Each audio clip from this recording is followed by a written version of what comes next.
दोस्तों, अगर आप रेसलिंग स्पोर्ट देखने के शौकीन हैं तो यकीनन WWE या वर्ल्ड रेसलिंग एंटरटेनमेंट के नाम से आप जरूर वाकिफ होंगे। ये एक अमेरिकन बेस्ड कंपनी है और इसके चाहने वाले मदाह यूरोप और एशियाई ममालिक समेत पूरी दुनिया में मौजूद हैं। WWE को ना सिर्फ रेसलिंग स्पोर्ट समझा जाता है बल्कि ये एंटरटेनमेंट का बहुत अच्छा जरिया भी मानी जाती है। और इसके साथ हमेशा एक कंट्रोवर्सी जरूर जुड़ी रहती है कि आया ये खेल जिस तरह का सनसनीखेज और हकीकत पर मबनी दिखता है, क्या हकीकत में भी ऐसा ही है या इसे बकायदा किसी स्क्रिप्ट के तहत दिखाया जाता है। आज की वीडियो में हम तमाम अहम नुक्ते और मुशाहिदात आपके सामने रखेंगे, जिससे वीडियो के आखिर तक आप पर यह वाज़ेह हो जाएगा कि WWE नामी ये रेसलिंग हकीकत पर मबनी है या सिर्फ फेक और स्क्रिप्टेड है। दोस्तों, अगर आप भी WWE के मदाहों में से एक हैं तो ये बात जानकर आपको हैरत का झटका जरूर लगेगा कि ये गेम मुकम्मल तौर पर स्क्रिप्टेड और फेक होती है, क्योंकि इस खेल के हर मैच से कबल मूव्स, फिनिशर मूव्स और नताइज सब कुछ पहले तय कर लिया जाता है और रेसलर्स को इन्हीं स्क्रिप्ट के मुताबिक काम करना पड़ता है। और इस हकीकत को WWE के 80% मदाह नहीं जानते। सबसे पहले तो हम इस कंपनी के नाम पर गौर करें तो पता चलता है कि ये सिर्फ रेसलिंग तक महदूद नहीं है, बल्कि इसे लोगों की एंटरटेनमेंट के लिए बनाया गया है, जिसमें रेसलर्स के आपस में तमाम झगड़े, तमाम डायलॉग्स, इंजरीज लोगों में सनसनी को बढ़ाने के लिए बकायदा स्क्रिप्टेड तौर पर लिखे जाते हैं, क्योंकि इंसान की हमें एंटरटेनमेंट के लिए बनाया गया है, जिसमें रेसलर्स के आपस में तमाम झगड़े, तमाम डायलॉग्स, इंजरीज लोगों में सनसनी को बढ़ाने के लिए बकायदा स्क्रिप्टेड तौर पर लिखे जाते हैं, क्योंकि इंसान की हमेशा से फितरत रही है कि वो हमेशा से नई चीज को देखना चाहता है और सनसनीखेजी को पसंद करता है। इसलिए हॉलीवुड मूवीज की तरह पहले तमाम शो में होने वाले मामलात की बकायदा स्क्रिप्ट बनाई जाती है और हर एक रेसलर को इसकी मुतलका स्क्रिप्ट दे दी जाती है, जिसमें मैच का फैसला पहले से तय होता है। अगर हम WWE में इस्तेमाल होने वाले रेसलिंग रिंग का जायजा लें तो बाज़ाहिर ये दिखने में बहुत सख्त और कंक्रीट का महसूस होता है, मगर दर हकीकत इसे पैडिंग के साथ तैयार किया जाता है, जिसके फ्लेक्सिबल होने की वजह से किसी रेसलर के गिरने पर इसे तकलीफ महसूस नहीं होती, बल्कि किसी को 100 फुट की ऊंचाई से भी इस रिंग में गिराया जाए तो भी उसे कोई चोट नहीं लगेगी और ना ही किसी किस्म की हड्डी टूटने का अंदेशा होगा।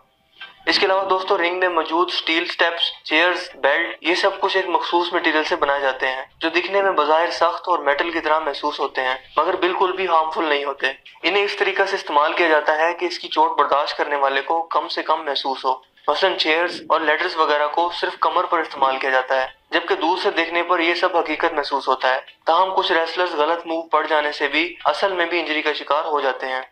दोस्तों, WWE के मैचेस के तमाम मूव्स, मैच टाइम, फैसला कुन मूव्स और नताइज पहले से तय कर लिए जाते हैं। WWE चों का एक बड़ा शो है, लिहाजा बड़े बड़े प्रोड्यूसर्स रेसलर से बाहिमी मशवरे के बाद मैच के तमाम मराहिल प्लान करते हैं। मैच का दौरानिया आमतौर पर रेफरी सेट करता है और ये 5, 10 और 15 मिनट के दौरानिया पर खेले जाते हैं, जबकि मैचेस में रेफरी का किरदार भी गैर जानिबदार नहीं होता और वो स्क्रिप्ट के मुताबिक रेसलर्स को हिदायत जारी करता है, जो कि शो के प्रोड्यूसर्स से अपने कान में मौजूद रिसीवर से तमाम हिदायत भी ले रहा होता है। दौरान मैच अगर कोई रेसलर स्क्रिप्ट से हटकर लड़े तो इसे रेफरी वार्निंग भी देता है। अगर कोई रेसलर मैच के दौरान खून आलूद होना चाहे तो रेफरी निहायत महारत से इसे एक छोटा सा रेजर भी दे देता है ताकि वो खुद को छोटा सा कट लगाकर खून दिखा सके। दोस्तों, WWE के रेसलर भी एक दूसरे के साथ मुकम्मल तामुन करते हैं। मसलन अगर कोई रेसलर अपना फिनिशिंग मूव या आखिरी दाव लगाना चाहता है तो दूसरा रेसलर मुकम्मल तामुन करते हुए जिस्म को ढीला छोड़ देता है या इस मूव्स के मुताबिक एक्टिंग करता है, जिसका सबूत आपको मशहूर रेसलर अंडरटेकर के चॉक स्लैम या जॉन सीना के STFU से लगा सकते हैं। ये ऐसे मूव्स हैं जो मुमकिन ही नहीं है कि बामी ताउन के बगैर लगाए जा सकें। एक अच्छे रेसलर की पहचान भी यही होती है कि वो कम से कम फोर्स से हकीकी तरीके से लड़े और इस तरह से एक्टिंग करे कि देखने वालों को सब हकीकत लगे। इसके अलावा दोस्तों, रेसलर्स जिम में वर्कआउट के बाद खासे ताकतवर भी हो जाते हैं, लिहाजा अपने से कई गुना ज्यादा वजन भी उठा पाते हैं, मगर मैच के दौरान वो एक दूसरे को प्रोटेक्ट भी करते हैं कि कोई इंजरी ना होने पाए, ना ही कोई हड्डी टूटने पाए। और कुछ ऐसे मूव्स भी हैं जो मुखालिफ प्लेयर्स की मदद के बगैर लगाना मुमकिन ही नहीं है, मगर रेसलर एक दूसरे के साथ मुकम्मल ताउन करते हैं।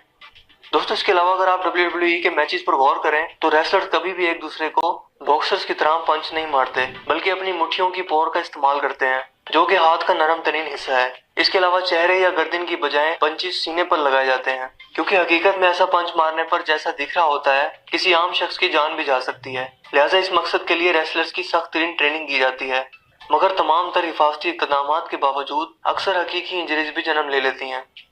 दोस्तों, मैचेस के दौरान पंचेस और रेसलर्स के गिरने और तेज चलने की आवाज भी आपने यकीनन सुनी होगी, जिसे रेसलर्स खुद अपने पांव से स्टैम्प करके बनाते हैं। और इन रेसलर्स के गिरने पर जो जोरदार आवाज पैदा होती है, इसकी वजह रिंग के मैट्रेस में लगे छोटे छोटे माइक्रोफोन्स होते हैं, जो गिरने की आवाज को कई गुना बढ़ाकर नेचुरल बना देते हैं।